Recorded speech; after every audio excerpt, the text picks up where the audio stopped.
안녕하세요. 부동산 레벨업입니다.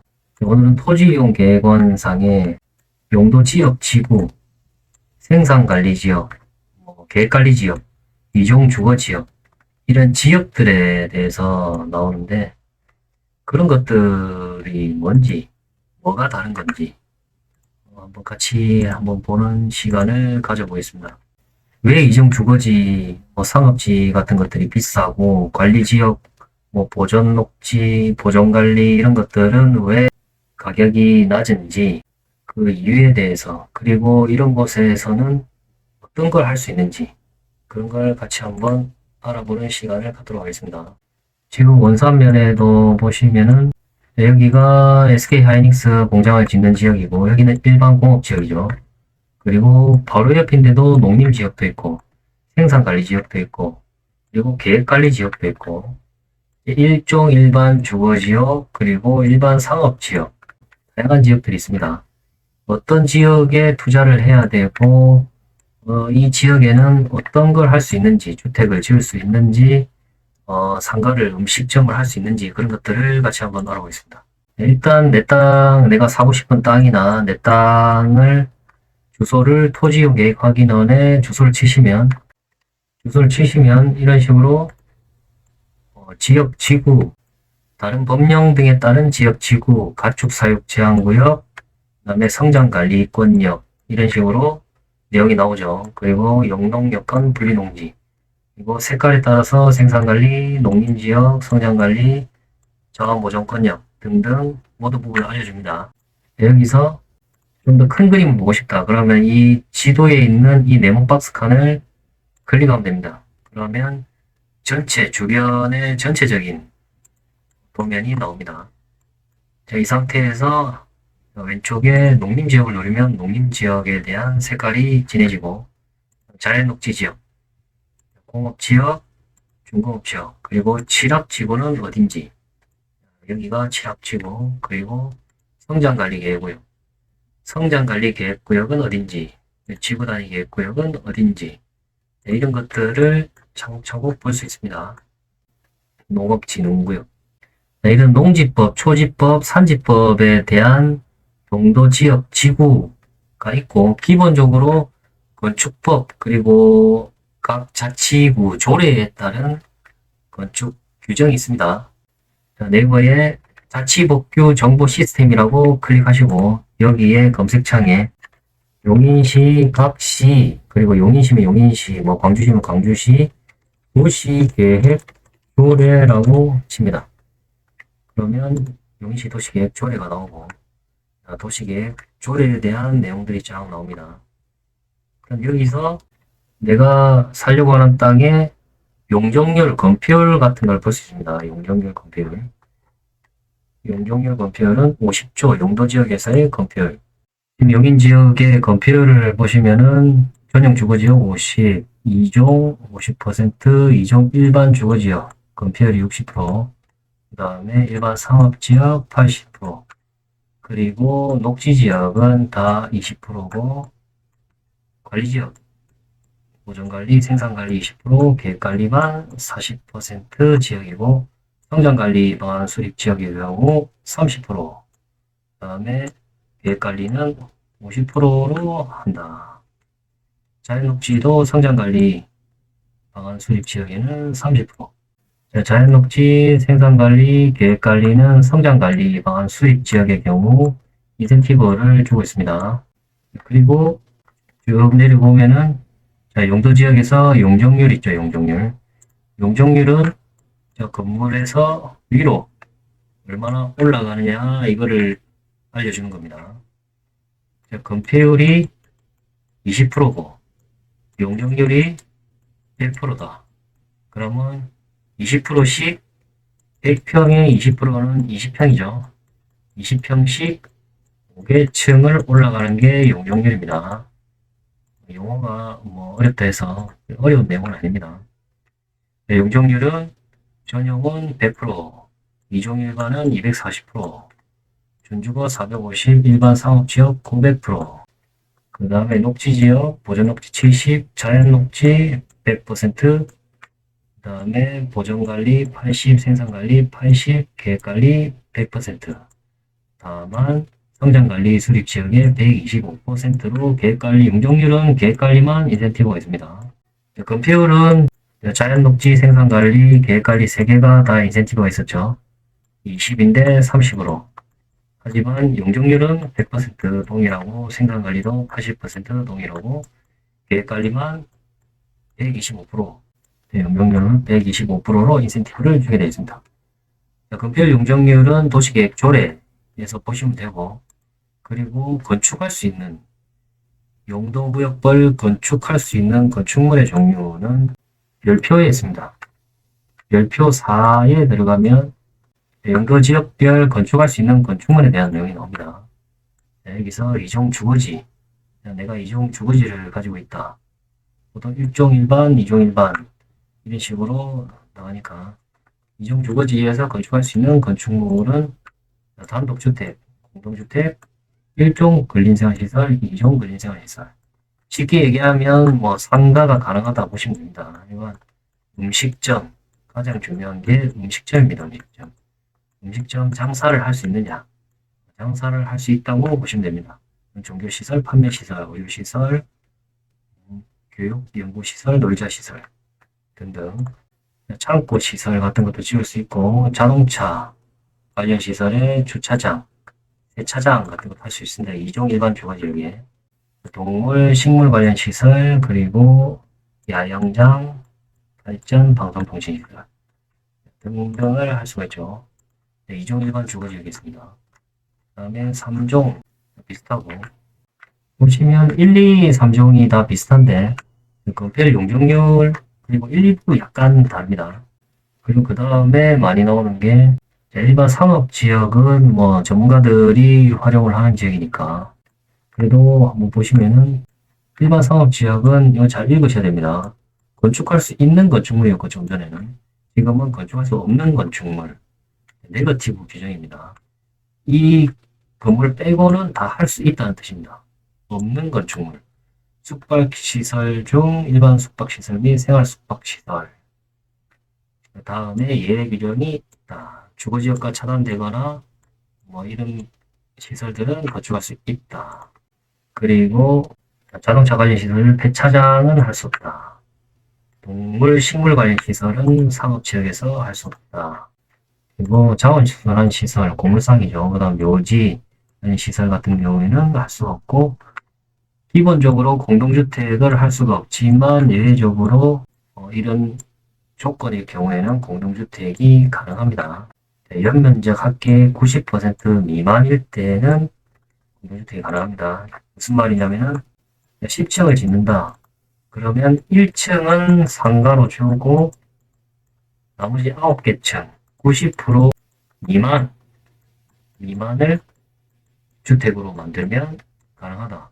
대신 100% 용적률을 다 받을 수는 없고 용도 용적제라고 조금 뭐 500%, 400% 이렇게 줄어듭니다.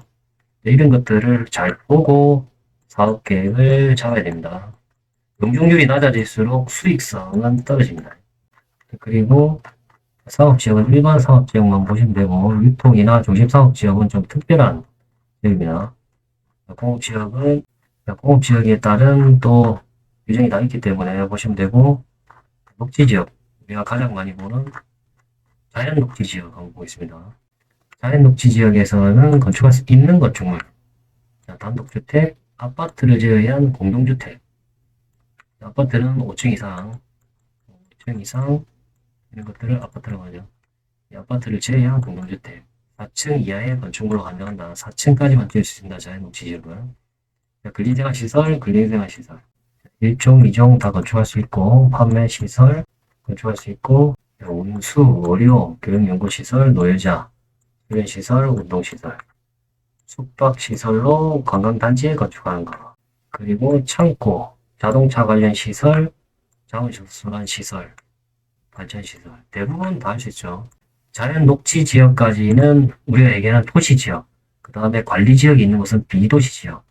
그래서 도시지역에는 특히 이런 식당들을 1종 근린, 2종 근린 같은 이런 식당들을 다 할 수 있기 때문에 규제가 좀 약하다고 보시면 돼요. 그리고 아까 우리가 도면에서 보셨듯이 뭐 계획관리도 있고 생산관리도 있고 농림지역, 보전관리지역, 여기는 원산면에 이런 비도시 지역에 관한 용도지역들이 많이 있죠. 이거를 같이 한번 보면 관리지역이 그래도 많기 때문에 관리지역을 자세하게 한번 보겠습니다. 관리지역에서 정확하게 보시고 투자를 하셔야 돼요. 첫 번째, 보전관리지역에 건축할 수 있는 건축물. 단독주택, 공동주택이 없죠. 공동주택은 지을 수가 없습니다. 단독주택만 지을 수 있고 4층 이하 건축물로 한정한다. 여기서 중요한 거는 원룸 같은 건물은 단독주택으로 보기 때문에 원룸을 지을 수 있는 겁니다. 보전관리에서도 원룸은 지을 수가 있는 거예요. 용적률 건폐율이 20에 80, 100평짜리 땅이면 80평까지 건물을 올릴 수가 있는 겁니다. 그리고 1종 근린생활시설, 2종 근린생활시설을 할 수가 있는데 보시면 휴게 음식점 및 제과점은 제외한다. 그리고 2종 근생에서 카트로 아목, 자목, 노목, 도목은 제외한다. 이게 전부 음식점입니다. 식당, 음식점. 용도별 건축물의 종류 한번 보시겠습니다. 1종 근린생활시설의 휴게 음식점 이런 것들 있죠. 그 다음에 제과점 이런 것들을 못하게 하는 거고 식당을 웬만하면 못하게 하는 겁니다. 2종 근린생활시설 2종 근린생활시설의 아목, 휴게 음식점, 제과점 여기도 똑같이 있죠. 자목, 일반 음식점 일반 음식점이 술을 팔 수 있는 음식점입니다. 식당입니다. 식당을 못하게 하는 겁니다. 그리고 아목, 자목, 노목, 도목 제조업소, 소규모 공장을 못하게 하는 겁니다. 공장을 할 수가 없고 농가용 창고 정도만 할 수 있습니다. 보전관리지역에는. 노목, 도목, 단란주점 이런 주점 같은 것도 할 수가 없고 식당, 제조공장, 단란주점 이런 것들을 할 수가 없습니다. 잘 보존해야 되는 지역이라서 규제가 좀 강화되어 있는 겁니다. 이런 식으로 단독주택하고 1, 2종 근생에서도 일부 사무실이나 이런 판매점, 편의점 같은 걸 할 수 있습니다. 편의점 같은 것만 할 수 있고 나머지 의료시설이라든지 위험물 저장 처리 시설, 도시지역과 조금 멀리 있어야 되는 그런 시설들을 할 수 있는 겁니다. 묘지를 할 수가 있고 장례식장 같은 걸 할 수 있고 야영장 같은 걸 다 할 수 있겠죠. 이런 부분들을 할 수 있고 창고시설, 일반 제조 공장 못하지만 농가용 창고시설은 할 수가 있는 겁니다. 이런 시설들을 할 수 있는 곳이 보존관리지역. 그리고 생산관리도 비슷합니다. 비슷한데 생산관리는 공동주택, 빌라 같은 걸, 기숙사 같은 거를 지을 수가 있습니다. 또 4층 이하 건물입니다. 단독주택 원룸도 할 수 있고 빌라도 할 수 있고 조금 보존관리 지역보다는 조금 낫죠. 하지만 1종 근생, 2종 근생 유지되는 거는 비슷합니다. 일반 식당을 할 수가 없습니다. 판매시설, 의료시설, 나머지는 거의 비슷하다 보시면 됩니다. 놀자, 수련시설, 운동장, 그리고 창고, 위험물 저장, 자동차 관련 시설, 이런 거는 장치장, 버스 정류장 이런 것들만 할 수 있습니다. 주차장, 세차장 이런 거 못합니다. 동물, 식물 관련 시설, 이런 것들이 동식물 관련 장례식장이라든지 이런 것들을 할 수 있고 묘지, 발전, 통신시설, 그리고 자원순환시설, 고물상이죠. 야영장 이런 것들을 할 수가 있는 겁니다. 이종 주거지에서는 못하는 시설들을 이런 관리지역에서는 또 할 수 있죠. 자원순환시설, 묘지 관련 시설 이런 것들. 그리고 가장 많이 얘기하는 계획관리지역. 계획관리지역도 네거티브 규정입니다. 없는 건축물. 공동주택 할 수 없습니다. 4층을 초과하는 모노건축물. 관리지역은 전부 4층 이하입니다. 4층 이하. 4층을 초과할 수 없습니다. 자연녹지지역은 4층 이하지만 도시개발로 인해서 아파트도 들어오기도 합니다. 하지만 관리지역에는 거의 불가능하다고 보시면 됩니다. 물론 예외적으로 하는 부분도 다 있지만 일단 여기서 한번 보겠습니다. 공동주택 불가하고 근린생활시설 아까 얘기했죠. 휴게 음식, 제과점 등등 일반 음식점, 휴게 음식점, 단란주점 다 불가. 판매시설 불가, 업무시설 불가. 이는 오피스텔을 얘기합니다. 일반 사무실은 가능합니다. 공해나 오염이, 폐수 오염이 없는 공장이 가능하다 이런 내용입니다. 뭐 악취, 화학 제품, 뭐 이런 것들, 성분이 안 좋은 것들, 이런 것들, 폐기물이 많이 나오는 것들, 뭐 가죽, 모피 이런 것도 폐수가 많이 나오니까 이런 것들은 안 된다는 내용입니다. 네거티브 규제가 조금 더 약한 규제입니다. 그 계획관리 지역 안에서는 기본적으로 식당은 할 수 없지만 예외적으로 상수도 사업에 의해서 10호 이상의 주거지가 있는 상수도 연결된 곳은 할 수 있다는 기준이 있습니다. 그런 지역을 잘 찾으시면 음식점도 할 수 있고 공장도 할 수 있고 괜찮은 땅이 될 수 있습니다. 그리고 마지막으로 농림지역. 농림지역 요즘에 뭐 이슈가 많이 되고 있죠. 단독주택을 지을 수가 없다. 농가주택만 할 수 있다 했는데 어저께 발표가 됐죠. 이제는 일반인들도 단독주택을 다 지을 수 있습니다. 농림지역에. 그 다음에 건생시설 이런 것들은 불가하고 나머지는 비슷합니다. 종교, 의료, 수련시설, 창고, 농가용 창고, 동식물시설, 자원순환시설, 묘지관련시설, 장례시설, 관리지역하고 비슷하죠. 이제는 단독주택까지 지을 수 있습니다. 농촌의 활성화를 위해서 뭐 이걸 지을 수 있다 해서 그렇게 많이 활성화될지는 모르겠지만 그래도 조금은 낫겠죠. 양장시설 등등을 할 수가 있습니다. 이제 농림지역도 주택을 지을 수가 있기 때문에 전원주택 개발이라든지 이런 거는 충분히 가능하겠죠. 업체는 전원주택 개발을 하려면 관리지역 정도 됐어야 되는데 농림지역도 가능하다라는 걸 알 수 있습니다. 이런 식으로 칠학지구는 조금 더 이종 주거지역하고 비슷하게 근린생활시설들을 할 수가 있습니다. 칠학지구에는 주민들의 그런 소득 활동을 위해서 이 식당을 할 수 있게 해줬습니다. 그러니까 계획관리 지역에도 칠학지구가 있을 수 있고 농림지역에도 칠학지구가 있을 수 있습니다. 칠학지구라는 거는 주민들이 모여있는 마을입니다. 마을. 마을에서는 이런 식당 등을 할 수가 있습니다. 규제를 조금 풀어줬죠. 그리고 용적률 검표율도 60%, 거래 60에 용적률 100%로 조금 풀어줬고 이런 식으로 주민들을 위한 정책을 하고 있는 겁니다. 자동차 관련 시설 중 주차장 및 세차장, 이종 일반 주거지역과 비슷한 규제를 하고 있습니다. 대신 아까 관리지역에 있던 자원순환시설, 고물상, 그 다음 묘지시설 이런 것들은 없죠. 농림지역, 계획관리지역 뭐 이런 지역에서도 칠학지구에서는 규제가 자연복지지역과 비슷하다고 생각하십니다. 검표율 용적률만 조금 다릅니다. 이렇게 오늘은 원산면 주거연에 여기에 땅 가격이 뭐 200만원이다, 300만원이다. 땅 가격이 뭐 100만원이다, 200만원이다, 40만원이다, 60만원이다. 상업지역 같은 경우에는 2천만원에도 거래가 되고 있고, 이종 주거지 1000만원 이런 식으로 거래가 되고 있죠. 그 다음에 이 밑에 자연녹지지역은 뭐 400만원, 200만원 이런 식으로도 거래가 됐고, 뭐 이런 쪽에는 단독 다가구 건물이 있는 거는 800만원, 600만원 이런 식으로도 거래가 되고 있습니다. 이 위쪽이 자연녹지지역이죠. 자연녹지지역은 도시지역이고 관리지역은 비도시지역이라고 했습니다. 식당도 할 수 있고 규제가 조금 완화되어 있는 지역, 그리고 관리지역 농림지역은 규제가 좀 강화되어 있지만 또 그에 따른 자원순환시설이라든지 뭐 이런 것들을 또 할 수 있는 지역이지만 이 근처는 지금 앞으로 근로자들이 유입이 되면 일단은 숙소를 지을 수 있느냐, 숙소 플러스 이제 상가도 할 수 있느냐, 그럼 훨씬 좋겠죠. 숙소와 상가를 할 수 있느냐, 그 중에서 수익성이 올라가려면 용적률이 높아야 되겠죠.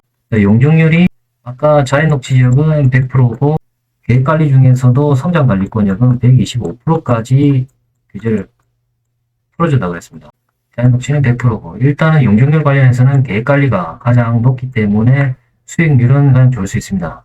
하지만 토지 시세는 이 용적률만 가지고 판단할 수는 없습니다. 접근성이 더 중요합니다. 접근성. 지금 똑같은 계획관리라도 여기는 원삼에서 멀어지면 이쪽에 있는 계획관리들은 근로자들이 여기서 숙박을 하고 싶지 않겠죠. 출퇴근인 거니까. 그러니까 가까이 있는 계획관리들이 가격이 비쌀 거고 이제 계획관리 부지 자체가 한정적이기 때문에 계획관리에 건물이 다 올라가고 더 이상 계획관리에도 지을 땅이 없고 한다면 이제 생산관리, 보전관리도 이제 가격이 올라가는 겁니다. 용적률은 해도 뭐 80%까지는 되기 때문에 크게 많이 차이는 나진 않지만 그래 조금은 차이 나겠죠. 뭐 계획관리가 뭐 500만원이다. 그러면 보전관리, 생산관리는 뭐 400, 300만 원에 이제 시세가 형성이 되는 겁니다. 네, 이런 식으로 일단은 접근성을 가장 먼저 보시고 접근성 플러스 그 다음에 용도지역, 용도구역 같은 거를 보시면서 투자 가치에 판단을 하시면 되고 그리고 도로를 접했는지 농로를 접했는지 이런 것들을 확인을 하시면서 투자를 하시면 됩니다. 시세는 네이버 부동산이나 이런 부동산 플래닛과 같은 시가가 형성된 이런 시세들을 보시면서 이 정도 가격이면 되겠다라고 판단하시면 되고 좀 더 디테일한 왜 이 동네가 100만 원이고 이 동네가 뭐 200만 원이고 왜 이종 주거지는 1000만 원을 하는지 이런 것들이 궁금하시면 저한테 문의를 주셔도 되고 그리고 용인 SK하이닉스 토지 투자 가이드를 받고 싶으신 분들은 메일이나 문자 연락을 주시면은 제가 선착순으로 토지 투자 가이드북을 드리고 있습니다. 그런 거 보시면서 좀 더 판단하시면 제가 거기에다가 시세가 형성되는 이런 것들을 다 기재를 해놨습니다. 그런 거 보시면서 판단하시면 되겠습니다. 오늘 영상 여기까지 하겠습니다. 감사합니다.